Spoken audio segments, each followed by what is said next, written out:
ذرا پرسنل نوعیت کا سوال ہے. یہ لکھتے ہیں کہ آپ کے پاس تو کوئی فارمل ڈگری نہیں ہے, نہ آپ ڈاکٹر ہیں, نہ کوئی کوالیفیکیشن ہے, تو آپ کو پھر کیوں عالم مانا جائے؟ میرے بارے میں بھی یہ فیصلہ کر لیں, اور امام ابو حنیفہ کے بارے میں بھی, کیونکہ ان کے پاس بھی نہ دیوبند کی ڈگری تھی نہ بریلی کی ڈگری تھی.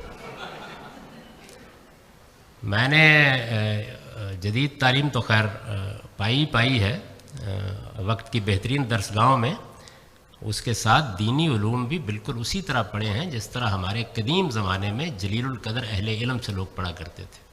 اور میں دینی علوم میں اپنے وقت کے سب سے بڑے عالم کا شاگرد ہوں. 25 سال میں نے ان سے دین اور دینی علوم میں تحصیل کی ہے, مولانا امین احسن اصلاحی.